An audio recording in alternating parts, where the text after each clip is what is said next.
श्री स्वामी समर्थ. श्री स्वामी समर्थांची सुंदर कथा. श्री स्वामी समर्थ महाराज, ज्यांना अक्कलकोटचे स्वामी म्हणूनही ओळखले जाते, हे दत्तात्रेय परंपरेतील एक महान भारतीय आध्यात्मिक गुरु होते.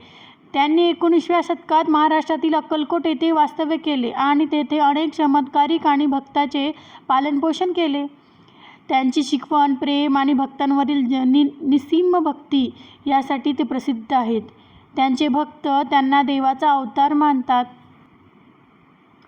विस्तारित कथा. श्री स्वामी समर्थ महाराजांचा जन्म इसवी सन 1800च्या सुमारास झाला, असा काही इतिहासकारांचा अंदाज आहे. ते अक्कलकोट येथे सुमारे 21 वर्ष राहिले.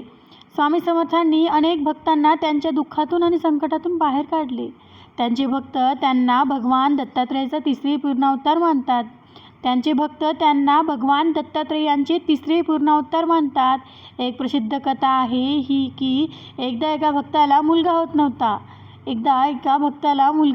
तेव्हा स्वामी समर्थांनी त्याला आशीर्वाद दिला आणि त्यांना मुलगा झाला.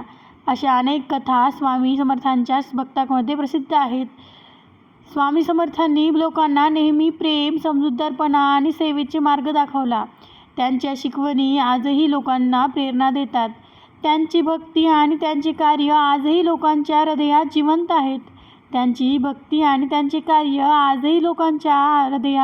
आहेत. श्री स्वामी समर्थ. स्वामी समर्थांच्या काही प्रसिद्ध गोष्टी. भिवू नकोस, मी तुझ्या पाठीशी आहे.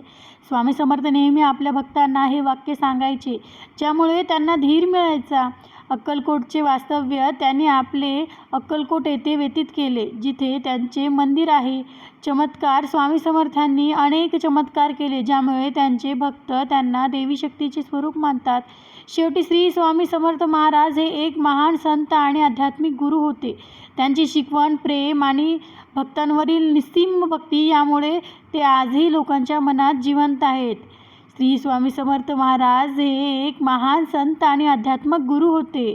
त्यांची शिकवण, प्रेम आणि भक्तांवरील निस्सीम भक्ती यामुळे ते आजही लोकांच्या मनात जिवंत आहेत. श्री स्वामी समर्थ.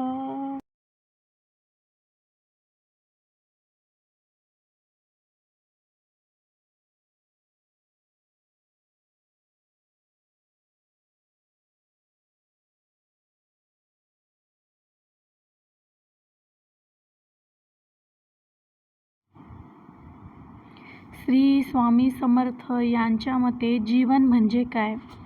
स्वामी समर्थांच्या मते जीवन म्हणजे भगवंताच्या चरणी पूर्णपणे समर्पित होणे, नामस्मरणात रममाण होऊन कर्म करत राहणे, तसेच चांगले आचरण ठेवून समाजासाठी काहीतरी चांगले करणे आणि स्वतःच्या जीवनात आनंद शोधणे. अधिक माहिती. भगवंताच्या चरणी समर्पण. श्री स्वामी समर्थांनी नेहमीच भक्तांना भगवंतावर पूर्ण विश्वास ठेवण्याचा आणि त्यांच्या चरणी स्वतःला समर्पित करण्याचा उपदेश दिला आहे. त्यांच्या मते असे केल्याने जीवनातील सर्व अडचणींवर मात करता येते. नामस्मरण. स्वामी समर्थांनी श्री स्वामी समर्थ या मंत्राच्या नियमित नामस्मरणाचे महत्त्व सांगितले आहे. त्यांच्या मते नामस्मरणाने मन शांत होते आणि वाईट विचार मनात येत नाहीत. चांगले आचरण. स्वामी समर्थांनी नेहमी चांगले आचरण ठेवण्याचा आणि दुसऱ्यांना मदत करण्याचा उपदेश दिला आहे. कर्म करणे. जीवनात कर्म करणे आवश्यक आहे, परंतु ते फलाची अपेक्षा न ठेवता करावे, असे स्वामी समर्थांचे मत आहे. तसेच आपल्या कामावर निष्ठा ठेवणे आणि मन लावून करणे आवश्यक आहे. आनंद. स्वामी समर्थांनी नेहमी जीवनात आनंद शोधण्याचा आणि सकारात्मक दृष्टिकोन ठेवण्याचा उपदेश दिला आहे. त्यामुळे स्वामी समर्थांच्या मते जीवन म्हणजे भगवंताच्या चरणी समर्पण, नामस्मरण, चांगले आचरण, कर्म, आनंद यांचा संग. स्वामी समर्थांच्या मते जीवन म्हणजे भगवंताच्या चरणी समर्पण, नामस्मरण, चांगले आचरण, कर्म आणि आनंद याचा संगम होय. श्री स्वामी समर्थ.